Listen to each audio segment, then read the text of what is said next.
Hey there, it's BoardGameDave. It would seem that this channel has just hit 2,000 subscribers on this channel this week, which is absolutely mind-blowing, incomprehensible, so amazing. I am absolutely flabbergasted and baffled and amazed and enthralled and excited and encouraged and inspired and so grateful and appreciative for all of the support that I've felt from the community. Thank you so much for every view, every like, every subscription, every comment. You may have noticed that on this channel I respond to every single comment. I don't think I've ever missed one because I really love engaging with you and your questions and critiques and feedback and recommendations and all that stuff. I really cherish the engagement I get to have with all of you. So keep it coming, please. I love the comments and I love getting to know some of you. So to commemorate hitting that 2,000 subscribers milestone, today we're going to start taking a look at the top 2,000 games on the... what was that? The top 100 games on the BGG Top 100 Games list. We'll be looking at games that I've played, games that I haven't played, games that I own, games that I really want to play, and maybe some games that I really don't want to play. All right, without any further ado, let's get to it. Here we go. Number 100 is Lorenzo Il Magnifico from the Italian trio. This is a game that I have played, a fantastic mid-heavyweight Euro. It's been a while since I've played it, so I couldn't tell you a ton about it, but you've got these individual player boards and these actions that you're going to be taking, and I believe that you're placing these cards into those rows to kind of buff those actions. You're using dice to activate those actions. Absolutely wonderful mechanics, a brilliant game. It's got Simone Luciani, one of my favorite designers, so you know it's going to be good. Number 99 is Eldritch Horror. Now, I am not well versed in the Eldritch universe. Horror games like this with the fantasy and the spooky theme, I guess just aren't really for me. It's not something I've really looked into a ton, but it seems interesting, and it seems like I'm also getting into more recently, I guess, like RPG sort of narrative thematic games. So who knows, maybe I'd be really into it. Number 98, Twilight Imperium 3rd Edition. So this is a game that's going to pop up in various forms, I think, all along the top 100. It's a very, very epic game. If you look here, the weight is 4.25. Playing time is 3 to 4 hours. It's a beast of a game. It's a huge immersive civilization game and 4X, I believe, game where you're exploring and extracting and exploiting and... did I say exploring? What else do you do? All these different things. And yeah, it's space-based and, you know, not my favorite theme probably in space, although I've played space games that I enjoy, but I think the weight and the length is a little daunting, plus also like who would I play it with? So not sure if I'd be super keen to play this necessarily. Number 97 is The Lord of the Rings Journeys in Middle-earth. Now, this is a game that I actually got for Hannah because she's a huge Lord of the Rings fan, plus I really wanted to play it. So it's from Fantasy Flight Games. It's an amazing immersive game, role-playing adventure game, and you're going through these scenarios. It is app-driven, and it's just fantastic. We really enjoyed playing through our campaign of this game, and it was fantastic. I think it was like 16 games, maybe something like that. And you're going on this epic quest, and again, the app's helping you put new pieces out and put NPCs and orcs and wargs and all this stuff. You're getting items, you're gaining lore experience. It's just fantastic. At its core, it's a deck building game, so as you get more experience, you're adding better cards to your deck. It's just lovely. Absolutely worth checking out if you're a Lord of the Rings fan. Number 96 is Raiders of the North Sea. I just played this past week solo, and I had a great time. It was one of the first games I ever played solo, one of the first games I ever bought, and I love it. It's got this very brilliant mechanism where you place a worker, but also on the same turn, you pull a worker off, and you activate both places, and you're gonna get resources here in town at the Silversmith and the Longhouse, and you're gonna go out raiding into monasteries and outposts and fortresses, and, you know, get more, recruit more Vikings onto your boat and stuff. It's amazing. Really fun game, very accessible. I highly recommend Raiders of the North Sea as like a next step up after you've played a few worker placement games. This is a great game to go to next. Number 95 is Troyes, or Troyes, I think is maybe how you pronounce it. Let's take a look here. This is a dice worker game, I believe. I haven't played it. I am intrigued by it. I've only heard amazing things, and even though the game is, let's see,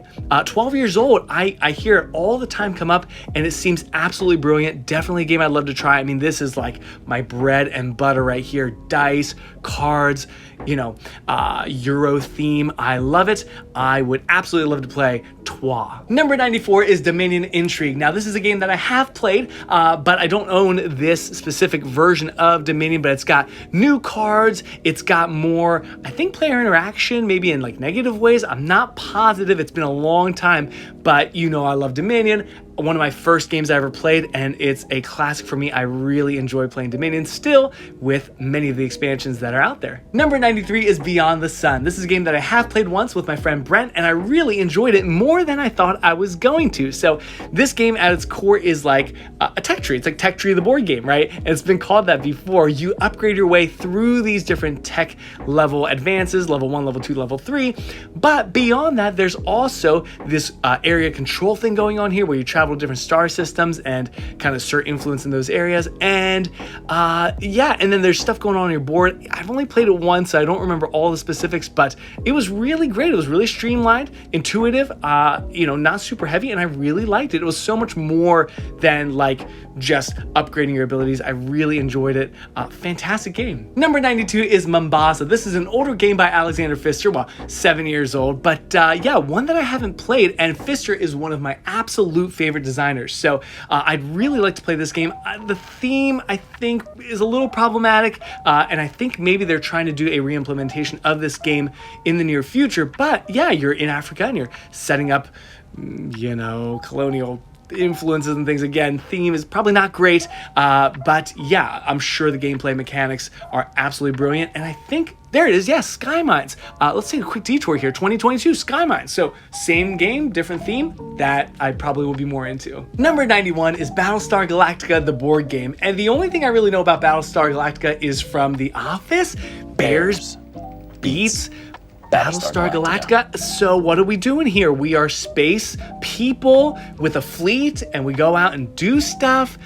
Maybe like a 4X game. I would assume you're exploring and going out into space and stuff. I don't know anything about this game. I guess I play it. It's kind of heavy. Ooh, another long 2 to 3 hour game, but I'm sure it's very good. Number 90 is Kalis. Now, this is a game that I have played on Board Game Arena, I believe, and it is a great game. It's like the grandfather of a lot of worker placement games. In this game, there's this board like so. There's got to be a better picture.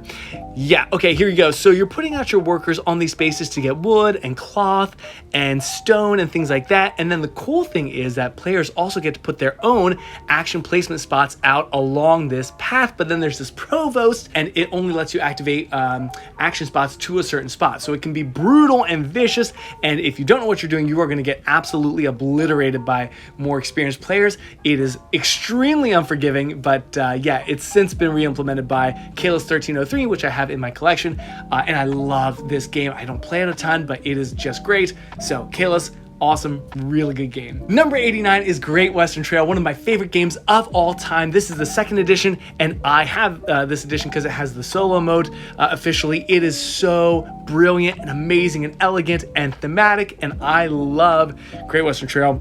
Top 5 games, top 3 probably board games of all time for me, and it's just so great. I love it. I mean, what can I say? It's deck building. It's sending your workers along the path to deliver cattle up to Kansas City.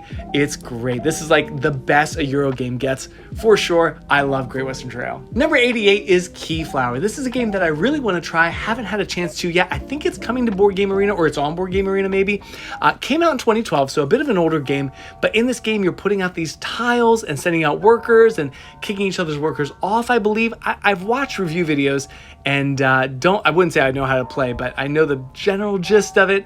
But yeah, that's Keyflower, worker placement, and yeah, I guess I couldn't tell you too much more about it, but it's intriguing, looks amazing, and I would definitely like to play. Oh yeah, the different color workers do different things. They don't associate with each player. I think they each do different roles and activate different spots, I think. So that's Keyflower, definitely in my want to play list. Number 87 is El Grande by Wolfgang Kramer and Richard Ulrich. This is an old game, 1995. Use your caballeros to control regions of medieval Spain, keeping clear of the king. I do not know very much about this game, but I would like like to play it just because it seems like an absolute classic kind of Euro game. But there's some cards, and yeah, there you go. I think there might be like a new version coming out. Maybe that's in the works, but I would love to see a modern implementation of this game. Number 86, Architects of the West Kingdom. I have that right here next to Raiders. There it is. Great game. If you like Stone Age or worker placement games like that, I highly recommend this as like, again, another next step up, because it's got this cool thing where the more workers you have on a space, the more resources you get. So you keep putting more workers in the forest to get lots and lots of wood. But here's the other cool thing. Other players can arrest your players and put them in jail. It's not as punishing as it sounds, but it's got that great mechanism, and it introduces this morality track, which is used in the West Kingdom trilogy. So you can like, be very virtuous and take good actions, but you can also be kind of not so virtuous and skimp on your taxes and do kind of shady dealings, which is really beneficial, like going to the black market, but then you don't score on the virtue track. So really awesome stuff. Architects of the West Kingdom, another hit from Garfield Games. Number 85 is Tainted Grail, The Fall of Avalon. Now, I'll admit I know nothing about this game, but I'm liking everything I see here. Weight 3.3 is great. 1 to 2 hours sounds fantastic. It is. Let's see here. Exploration, battle, and diplomacy in the dark Arthurian realm. So solo or co-op. And I don't know what it is. Lately, I've been itching to play like a thematic adventure kind of RPG thing. So this looks like something that, could be up my alley. I wonder if my friend Gary has this game.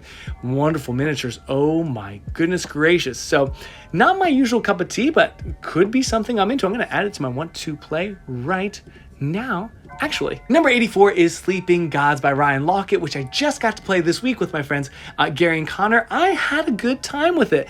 In this game, players control 9 different players who have their own individual strengths and traits and abilities and things, and you're going through this really, really immersive, long storyline where you are, I think you went through like a wormhole, and you're in this like alternate dimension basically with all these like monsters and things, and people are trapped, and there's quests and stuff. Big story, thematic adventure game. And yeah, we played for about 3 hours, and it's hard to know like how far we made progress, but I enjoyed myself a lot. Great storyline, and yeah, if you're into co-op, big, heavy thematic games, this is a good one to check out. Number 83 is Dominant Species. So this is a game that I did play once many years ago when I first got into board games. I was at CondoCon with some friends, and they busted out this game, Dominant Species, and it was like so over my head and so long and so abstracted, cones and cubes, and oh my gosh. I mean, I guess I sort of appreciated the gameplay of it, but oh my gosh, it was so long. And the first game we played of that whole weekend, and I thought it was okay, but probably wouldn't be itching to play it anytime soon. Number 82 is Lords of Waterdeep. Now there's a classic worker placement game for you. 2012, designed by Peter Lee and Rodney Thompson. In this game, you put out workers to do some stuff. It's set in the D&D universe, and you will complete quests. And I love any game where players get to put buildings out, kind of like Kalis, and other people can use that spot and then give you rewards. I love that. So Lords of Waterdeep, it's a little bit dated. It's not the most exciting game, but absolutely a classic and worth checking out if you haven't played it before. Number 81 is Kanban EV. This is a re-implementation of Kanban by Vital Lacerda. I have never played a Lacerda game yet, and I really want to. People keep telling me that this might be the one to play first. 4.35 weight is really heavy. Let me add it to my one to play right now. It should have been on there. But it's a car factory, right? And you're pumping out cars, and that's what you do. And it's Euro, and it's, very mechanically heavy and strategic and all that good stuff. Look at this board. Holy smokes. Look at that. Wow. Looks amazing. I love the colors and the art and the components, but that's Kanban EV, something I would definitely like to try sometime soon. Number 80 is a game that I own and love. It's Seven Wonders. In this game, 2, but really 3 to 7 players are going to be doing some card drafting, and you'll be passing cards for science or military or economy or culture or production, and trading with the neighbors around you and trying to build up your civilization and get the most points. So really fantastic game. It's so brilliant. It's so simple. If you can handle like Sushi Go, same kind of idea. Pass some cards, take a card, pass some cards, so on and so forth. Really lovely game. Number 79 is The Voyages of Marco Polo. Now, I do own Marco Polo 2 in the Service of the Con. It's right there, but I've never played the original, although the games are very, very, very similar. So essentially, I've played the same sort of game. But yeah, in this game, the dice are your workers. You send them out to do different things. High dice are good for some things, but also you have to pay more if you use high dice sometimes. And you are also traveling across the map, which is really cool, and setting out trading posts that unlock new action spaces. It's really fantastic. It's great. You're doing contracts, you're getting coins, you're getting camels, you're getting jade and silk and pepper. It's a great game. I love Marco Polo 2, but I'm sure I would love this as well. Number 78 is Robinson Crusoe Adventures on the Cursed Island. This is a game that I have, and I've played it with Hannah. I've played it solo. It's a heavy game. It says 3.8. I feel like it's kind of heavier, but maybe it's just that the rulebook is a real slog to get through because there's so much that can happen in this game. But essentially, you are exploring this island and putting out these tiles and collecting resources and building your shelter and palisades and walls and roofs and stuff like that. And you're going to see beasts, and you're going to be inventing different things, tools and things that will help you out around camp. It's just so thematic. It's really great. Yeah, I could go on and on, but it's a wonderful game, heavy game, but great survival game. Really very, very difficult. So if you want a big, long, epic, challenging game, that's a good one. Number 77 is Grand Austria Hotel. This is a game that I've played once and I really enjoyed it. So in this game, you're going to be selecting dice to activate different things, and you're going to be getting cakes and coffees and stuff like that to give to your guests and putting them into rooms and serving them and all that stuff, and then getting points and benefits and stuff from the guests that you're putting in your hotel. So really simple, straightforward theme, not super complex gameplay, but a really great Euro design by Virginia Gigli and Simone Luciani, one of my favorite designers. Number 76 is Agricola, the revised edition. So I've played Agricola on the app, but never in person. I really, really like it. It was one of the first, maybe the first board game app I ever bought, actually. And I just was like so intrigued by this big worker placement game and didn't have anyone to play it with. So I got on the app and I really enjoyed it. So it's one of those OG, original worker placement games by Uwe Rosenberg. And now he's made all these other games, and Feast for Odin is one of my favorites. So, but yeah, this is like the OG Agricola revised edition. Good game, worth checking out. Hey, we're halfway through the list and I didn't even talk about my shirt. This is Mike from Board Games for One. If you don't know of Mike and you're a solo gamer, you need to check out his channel. I will have links down in the description. This guy is awesome. Definitely check out his channel. If you're a solo gamer like me, you will love the stuff he's doing. Okay, where was I? 75 is Teotihuacan, City of Gods. Where is my copy? It's right up there next to Maracaibo. It's an amazing game by Daniele Tassini. This game, oh, I love it. You are going to be going around a rondel using your dice to activate different spots to get wood and stone and gold and building this pyramid in the well, it's not a pyramid, it's a ziggurat, I think, in the middle of the board. And you are using cocoa to activate spaces and worshiping the various gods and going up the worship tracks and ascending your dice as they die and reincarnate. And oh my goodness gracious, I could go on and on. A really wonderful game. If you want a big, heavy Euro that's got an interesting, unique theme and mechanisms, Teotihuacan is amazing. Number 74 is Five Tribes. This is a game that I've wanted to play for quite some time and never have. I think the one thing that scares me away is I've heard that it can be really AP prone, and some of the gamers I play with, we kind of get AP prone. So in this game, you are picking up all the workers of a certain color and then dropping them off Mancala style around the board to activate different things and getting points.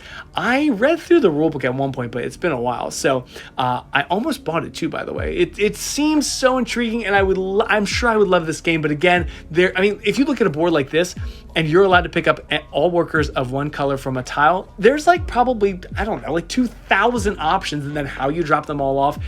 I get that the AP could be a serious issue, so I think that's the one thing that kept me from buying it, but it looks really, really fantastic. Number 73 is Fields of Arle, another Uwe Rosenberg game. This is just for 1 to 2 players, and in this game, you're going to be doing Rosenbergian stuff. So you're farming, and you got sheep, and you got cows, and you got horses, I assume, and you're building up your farm. And I think this is the game where there's also like floods that come, or maybe that's a different game. But either way, kind of your generic kind of Euro theme, and yeah, yeah, you work the land and you do the tools of the trade and you travel and prosper and all those good things. I would love it, I'm sure. Number 72 is Clank, a deck building adventure, which I just played sort of recently with my friend Dale, who introduced me to the game. Really good stuff. So it's deck building and you're also exploring into this map. There's like the overworld and then there's the underworld you can go down into.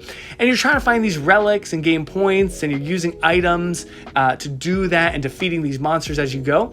And then there's also this like threat level thing right here where you're putting cubes in a bag as you make noise, as you make clanks or whatever, right? And then you pull out your cubes, and eventually I think if you hit the skull you die because you're making too much noise, and the monster dragon thing's gonna get you, something like that. So that's Clank. It's a great game. It's a good family game, not super heavy and lots of fun. Number 71 is Race for the Galaxy. I've heard so many good things about this. I'm gonna add it to my want to play right now. I couldn't tell you a ton about it, to be honest. It is card game, civilization, economics, science fiction, space exploration, all that, and it's 30 to 60 minutes and weight 2.99. What? Interesting. Okay, lots of cards. Is it just cards? I think it might be. Interesting. Okay, yeah, wow. To fit all that into a short, lightweight game like that is really impressive. So, yeah, don't know much about it. I'll have to look into it some more. It looks really promising. Number 70 is Through the Ages, A Story of Civilization by Vlaada Chvátil. This is an iconic, legendary game at this point. It came out in 2006. It's got a weight of 4.17, so definitely on the heavier side.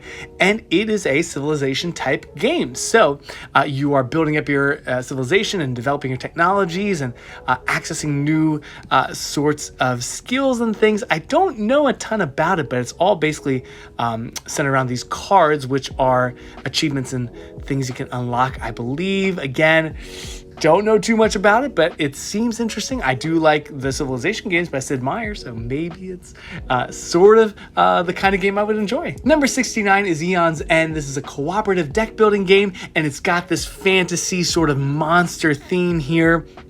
It's got, what's this, a chip pool system, it says. Deck, bag, and pool building, of course. Yes, science fiction, fantasy, of course. Got this big monster right here. Again, not my normal cup of tea. I am primarily a Euro gamer, but, you know, these adventure story RPG sort of games are seeming more appealing to me lately, so maybe this is something potentially that I would be into. Number 68 is The Seventh Continent. Now, this is really interesting because as I look into reviews and things about Destinies, this game keeps coming up. So this is has that same kind of exploration tile revealing system, it sounds like, as Destinies, but without the app. So it's all card driven, and yeah, you explore around and add new tiles and see what's going on in this kind of fantasy, mythical, mysterious new island that you find yourself on, I think is the idea. So sounds like a game I'd be into, and sounds like a nice step up from Destinies. We'll see if I end up getting a chance to play this sometime soon. Number 67 is Eclipse, and this is a game that I've played one time. It was a 6-player game. It was incredibly long. I think we were pushing maybe the 4-hour mark, and yeah, it's got player elimination if I remember right, and I just kind of wasn't really feeling it. I mean, it was pretty cool for the first hour or two, and then it just got so long. But it's this big, sprawling, ambitious 4X game. You're sending out your starfighters and spaceships out to go do combat, and again, kind of establish yourself on these different tiles and gain benefits. And it's got like an economy and things. It's a lot going on, and I remember it's just a little bit too long for me, and the rule set was really intense too. I mean, like, just learning the game was pretty intense in and of itself. Would I play it again? Maybe I would, maybe with a lower player count, but yeah, good game, but maybe not something I'm eager to play right now. Number 66 is Android Netrunner. I do not know anything about this game, I'll be totally honest. Customizable ranked 3, I don't know what this means. It says Mega Corporation versus Netrunner in this futuristic cyberpunk game of cat and mouse. Netrunner is based on a movie or graphic novels. I don't know anything about this game. It's got cards. I mean, looks kind of okay. Sci-fi theme. Let's see what else it says. Bluffing card game. I don't like bluffing necessarily. Collectible components. Interesting. Action points. Okay. Asymmetrical living card game for 2 players.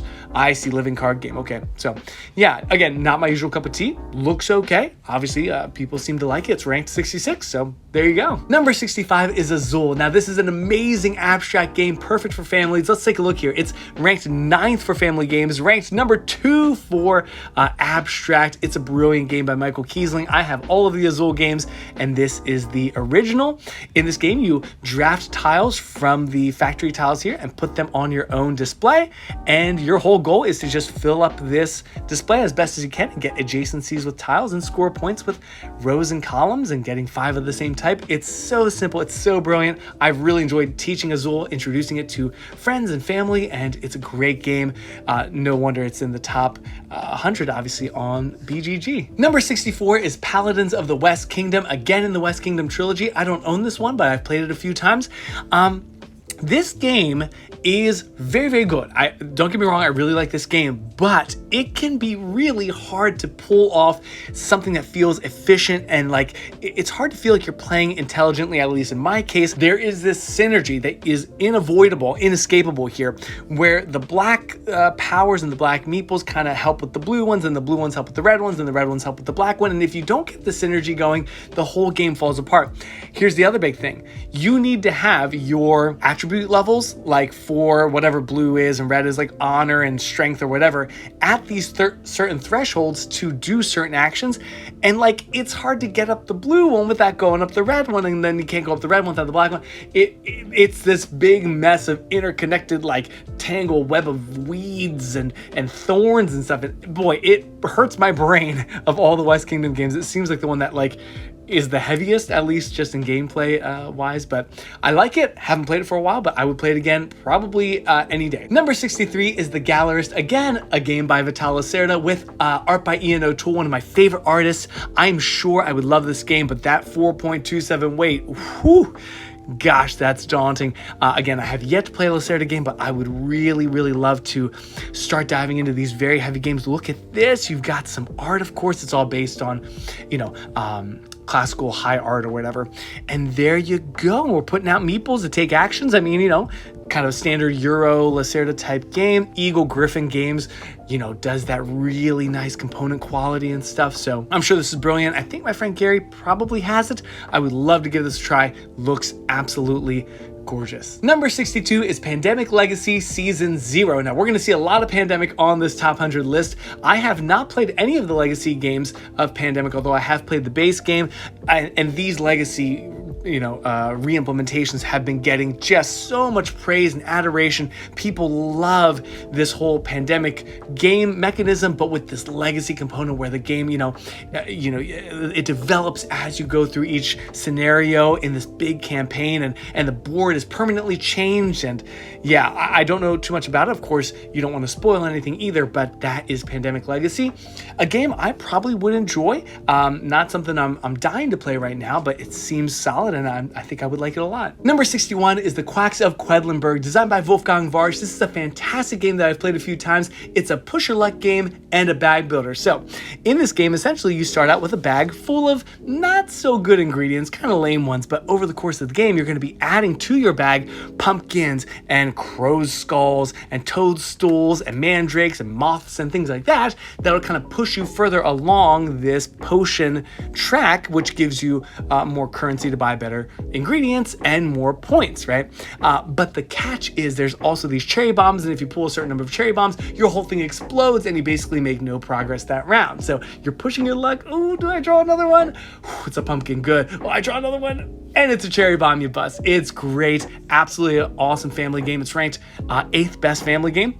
Pretty awesome. It's a little bit on the heavy side for family, but really solid game. Number 60 is Lisboa, another Vital Lacerda game, and art by Ian O'Toole again. Oh, a great combo right there.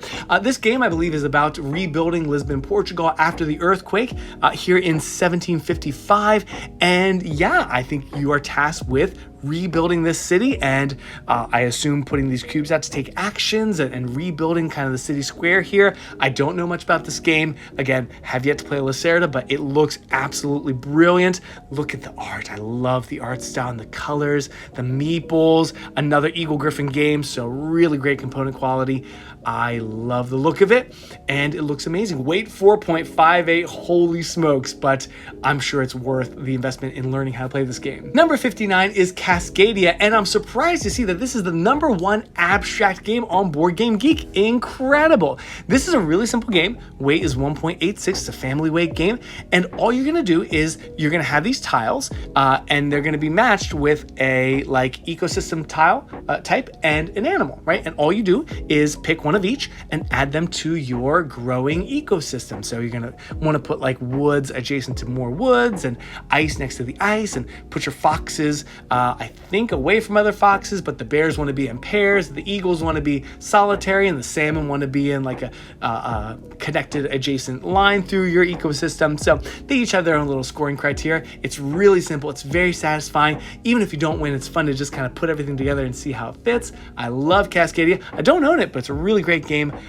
Really enjoy playing it every time that I have. Number 58 is Mechs vs. Minions. Now, I've heard this game talked about a lot, but I don't know too much about it. I know it's cooperative. I know there's a programming element to it.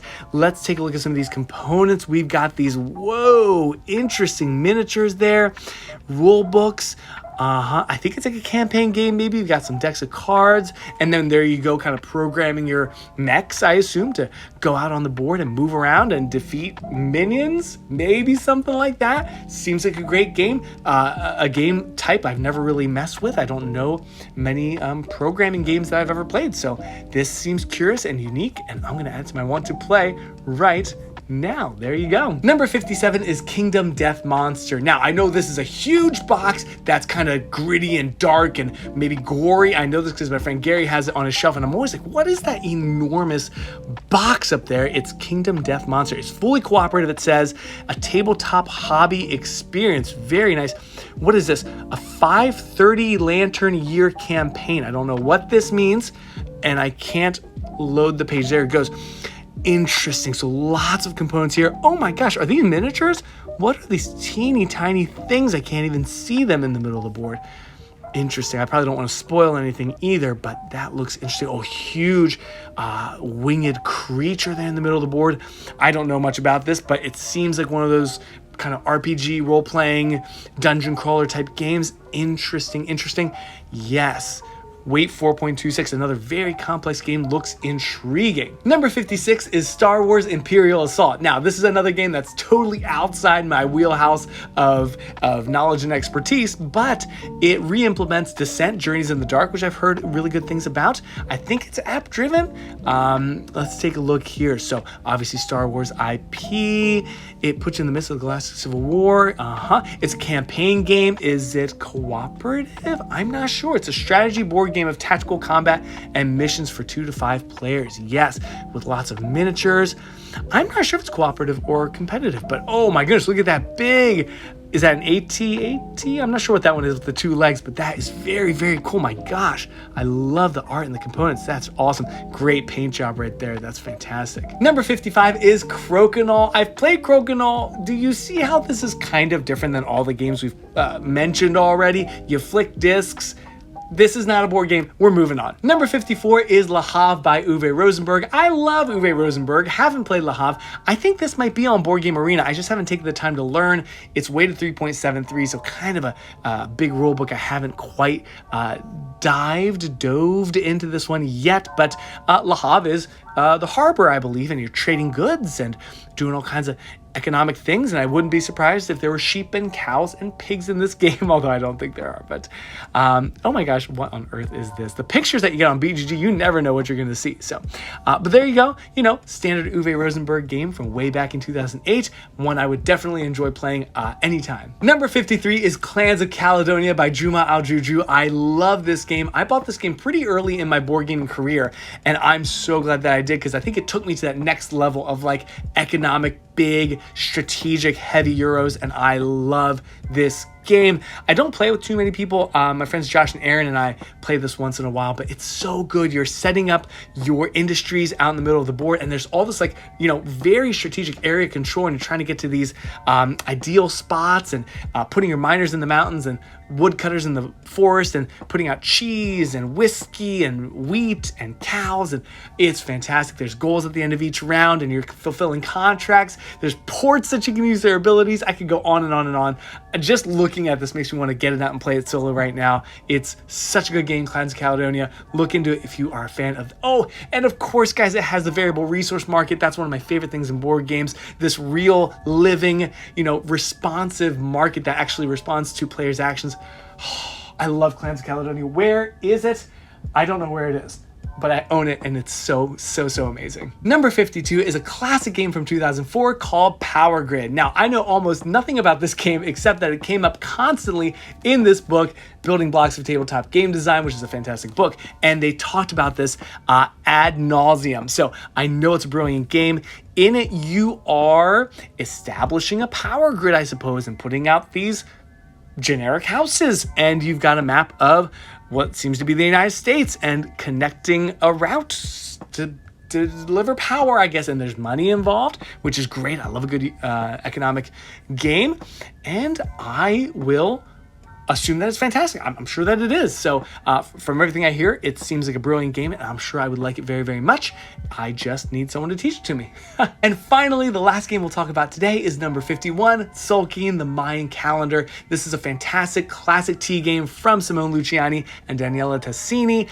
In this game, you are going to be putting your little pawns on these wheels, and the wheels turn throughout the course of the game, and the longer you can leave them on the wheels, the better the rewards get. But it's all about, oh, look at these paint jobs people do. It's all about timing it to where you're leaving it on just at the right time to pull off the best rewards, and use the resources to, I guess, build up your civilization, something like that. I don't know all the ins and outs. I haven't played it, but I am dying to play this. It looks absolutely fantastic, and I know that the mechanisms would be right up my alley and very creative and clever with that whole wheel thing. So looks amazing. And there you have it, the first 50 games of the BGG Top 100 Games. I'm really enjoying looking back and reminiscing about some of these fantastic games that I've played, and also looking forward to hopefully playing a lot of these excellent games in the future. So I hope you're enjoying yourself as well as we look through these amazing games. Again, let me know whatever you want in the comments. Just leave me a note. Like I said, I respond to every single comment. So, just stop by down there and say hi. And in the meantime, have a wonderful week. Take care and happy gaming. I will be back next week with the next 50. So until then, I will see you later. Oh, by the way, also giveaway, small giveaways coming up next week. It's an expansion to one of the games in the top 50. So stay tuned for that. And again, I will see you soon. Take care. I'll see you next week. Bye. Number 91 is Battlescar. Number 91, Battlescar. Number 91 is Battlescar. Battlescar Galactica. My gosh, I cannot say Battlescar Galactica. Clunky ending.